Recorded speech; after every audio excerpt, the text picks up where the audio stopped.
প্রতি সপ্তাহের একটা মিটিং, কোর কমিটির মিটিং। আপনারা জানেন যে কোর কমিটির মিটিং এ কি ব্যাপারে আলোচনা হয়, এটার ব্যাপারে আমি বহুবার আপনাকে বলছি। তারপরে আবার যদিও আমি বুড়া মানুষ ভুলে দেয়, কিন্তু আবার আপনারও দিয়ে আমার সাথে সাথে ভুলে যান। এই জন্য একটু আমরা বলি যে কি কি জিনিস আমাদের দেশের সার্বিক আইন শৃঙ্খলা পরিস্থিতি সম্বন্ধে একটু আলোচনা হয়েছে। তারপরে এই যে দুই একটা নির্বাচন হয়ে গেল, এইগুলির ব্যাপারে অল্প একটু আলোচনা হয়েছে। তারপরে আমাদের যে পুলিশ যে কর্মক্ষেত্রে যে তাদের যে ট্রেনিং, এইগুলির ব্যাপারে আলোচনা হয়েছে। আসন্ন জাতীয় সংসদ নির্বাচন উপলক্ষে আমাদের প্রস্তুতির ব্যাপারে আলোচনা হয়েছে। ছিনতাই, চুরি, ডাকাতি এইগুলির ব্যাপারে কিছুটা আলোচনা হয়েছে। মাদক নিয়ন্ত্রণ এইগুলির ব্যাপারে আলোচনা হয়েছে। তারপরে আপনার ওই মিয়ানমার সীমান্তে যে মাদক এবং মাছ ধরার ক্ষেত্রে কিছু কিছু সমস্যা হচ্ছে, এগুলি নিয়ে আলোচনা হয়েছে। তারপরে আমার লুট হওয়া অস্ত্রগুলি কিভাবে নিয়ে আসা যায়, এইগুলির ব্যাপারে আলোচনা হয়েছে। তো মেইনলি আলোচনা হয়েছে যে পূজার সম্বন্ধে বেশি। তারপরে আমরা যে কারাটার একটা সংস্কার করতে চাচ্ছি, কারারে সংস্কার, ওইটার ব্যাপারে সবচেয়ে বেশি আলোচনা হয়েছে। তারপরে আপনারা জানেন যে ফরিদপুরে যে অল্প দুইটা ইউনিয়নের সমস্যা, কিন্তু পুরা কয়েকটা জেলার তারা রাস্তা ব্লক করে দিচ্ছে, এইগুলির ব্যাপারে আলোচনা হয়েছে। এখানে হলো আপনারা ফরিদপুরেরটা দিয়ে আমরা আলোচনা করি। এখানে আপনারা জানেন যে ফরিদপুরে মনে হয় দুইটা ইউনিয়ন আগের যে সংসদীয় আসনে ছিল, ওইটা থেকে মনে হয় আরেকটা সংসদীয় আসনে দিয়ে দিচ্ছে। এটা আমাদের সাথে এটা কোনো সম্পর্ক নাই। এটা হলো ইলেকশন কমিশনে এটা তারা করছে, এবং এটা তারা পরে আবার তাদের শুনছে, যুক্তিতর্ক দেওয়ার পরও তারা সবাই বসে এটা নির্ধারণ করছে। এখন এই নির্ধারণটা নিয়ে ওই এলাকার লোকজনের ভিতরে একটাই, হ্যাঁ, তাদের যদি কোনো রকমের ক্ষোভ থাকে এটা তারা প্রপার চ্যানেলে জানাবে। কিন্তু এটার জন্য এই জনগণকে কিসের ভিতরে নিয়ে আসা, এটা কিন্তু কোনো অবস্থায় যুক্তিযুক্ত না। এখানে জনগণের কিন্তু ভোগান্তি হচ্ছে। এই দুইটা ইউনিয়নে কতজন লোক আর কতজন ভোটার আর কত প্রায় লাখ লাখ লোকের কিন্তু আপনি জিম্মি করে রাখছেন। এটা কিন্তু কোনো অবস্থায় বরদাস্ত করা হবে না।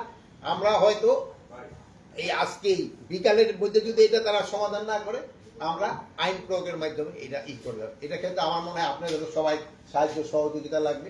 আপনারাও মনে হয় চান যে এটা আইন প্রয়োগের মাধ্যমে তো রাস্তাটা ক্লিয়ার করে দেওয়া হবে। রাস্তা কিন্তু ব্লক করার অধিকার কারোই নেই। যেহেতু তার যদি কোনো দাবি দেওয়া থাকে তারা প্রপার চ্যানেলে জানাবে, কিন্তু রাস্তা ব্লক করে জনগণকে ভোগান্তি করা, এটা কিন্তু কোনো অবস্থায় আমার মনে হয় গ্রহণযোগ্য না। এটা ক্ষেত্রে আপনারা কি বলেন? আপনারাও বলেন। এই ক্ষেত্রে আমরা একটা সুখবর, সাংবাদিক ভাইরা চাচ্ছে যে রাস্তা যেন কেউ ব্লক না করে। এখন আমার ওই বোনও দেখলাম খুব রাজি, উনিও যদি মাথা সবাই এইটার ক্ষেত্রে রাজি। এটা সবার ক্ষেত্রে প্রয়োগ করা হচ্ছে। এই সাংবাদিক ভাই আরো একটা ভালো কথা, কাউকে ছাড় দেওয়া উচিত না। রাস্তা ব্লক করলে কাউকে ছাড় দেওয়া উচিত না। আচ্ছা, এখন নেক্সট পয়েন্টটা যাই। নেক্সট পয়েন্টটা হলো পূজা। আপনারা জানেন যে পূজা একেবারে ঘরে আসছে। এই জন্য পূজার ক্ষেত্রে আমাদের যত ধরনের প্রস্তুতি আমাদের নিতে হবে। এটা একটা পূজার একটা ধর্মীয় অনুষ্ঠান, এবং এটার পবিত্রতা রক্ষা করা কিন্তু আমাদের সবাই দায়িত্ব। কে কোন ধর্মের আমরা তা করবো না, এটা সবাই আমাদের দায়িত্ব। তারা যেন ভালোভাবে পূজাটা করতে পারে, এই জন্য আপনাদের সবাই সাহায্য এবং সহযোগিতা দরকার। এবং পূজার ক্ষেত্রে কোনো ধরনের কোনো অসুবিধা যেন না হয়, এই জন্য আমাদের যা করার আমরা সবই করব, এবং পূজার যেন নির্বিঘ্নে এবং ধর্মীয় রীতিনীতি মেনে যেন করতে পারে, এই জন্য আমরা সব ব্যবস্থা করে দেবো। এবং এটার জন্য পবিত্রতা রক্ষা হয়, এই জন্য আমরা সব ব্যবস্থা করব। আর এই জন্য জানেন যে অনেক জায়গায় একটু সমস্যা আছে, বুঝি কমিটির ভিতরে নিজেদের ভিতরে একটা কোন্দল রয়ে গেছে। আমরা অনুরোধ করব তারা নিজেদের কোন্দলটা মিটিয়ে পূজাটা যেন ভালোভাবে সম্পন্ন হয়। এই জন্য আপনারা লোকজনকে বলবেন এবং আমরাও বলবো, এবং আমরা আশা করি যে পূজাটা খুব ভালোভাবে এবং নির্বিঘ্নে এবং উৎসব মুখর পরিবেশে এবং ধর্মীয় ভাব এবং গাম্ভীর্য বজায় রেখে হয়ে যাবে। আর আরেকটা পয়েন্ট ছিল যে কারাতে অনেক সমস্যা আছে, এটার সংস্কারেরও দরকার, এবং এইটার নিয়ে অনেক আলোচনা। কারণ একটু বাজেটের ক্ষেত্রে সমস্যা, এবং অনেক কারা যারা আছে বন্দি আছে, অনেক বয়স হয়ে গেছে, তারা ধরেন বিভিন্ন রোগ আক্রান্ত, এবং তাদের এই ঔষধের ব্যাপারে একটা বাজেটেরও বেশি দরকার হয়। তো আমরা চাচ্ছিলাম যে ওই যে লাইফ টার্মটা যে 30 বছর ওইটাকে কমায় কত করা যায়, যে একটা যুক্তিযুক্ত একটা করে যেন যারা বয়স্ক হয়ে গেছে তাদের কিভাবে ছাড়ার ব্যবস্থা করা যায়। আমরা এটা এখন পর্যন্ত নির্ধারণ করি না, এটা আলোচনার ভিতরে। আমরা ওই মেয়েদের ক্ষেত্রে হয়তো আমরা 20 বছর করে দিতে চাচ্ছি, ছেলেদের ক্ষেত্রে হয়তো আরো একটু বেশি হতে পারে, বাট আবার কতগুলি স্পেসিফিক আছে তার বয়সটা কত ওটাও দেখতে হবে। ওখানে যে নির্ধারণ 18 বছরে অপকর্ম করছে তার যদি 20 বছর ছায়া দিল 38 বছর, সে তো আবার আইসা হয়তো আবার অপকর্ম কিনা ওই সবগুলো দেখা হবে। বাট মেয়েদের ক্ষেত্রে এই আমরা একটুখানি বেশি লিবার।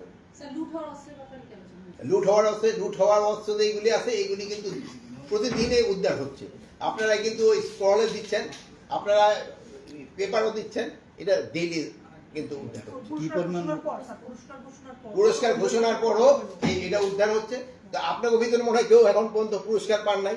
আমি অনুরোধ করবো আপনারা দিয়ে একটা পুরস্কার নেন। এই সংখ্যাগুলি তো সব এত মনে রাখছে। আইন শৃঙ্খলা পরিস্থিতি নির্বাচন নিয়ে কি আলোচনা হচ্ছে? আইন শৃঙ্খলা পরিস্থিতি নির্বাচনের সময় যেন খুব ভালো থাকে এই ব্যাপারে আলোচনা। দুটো তো নির্বাচন আছে ডাকসু দুটো ইলেকশন হলো স্যার, এগুলো নিয়ে কি আলোচনা? এগুলোর মধ্যে আমাদের আইন শৃঙ্খলা বাহিনী যে যতটুকু দায়িত্ব ছিল আমরা মনে হয় এটা শতভাগ সম্পন্ন করতে পেরেছি।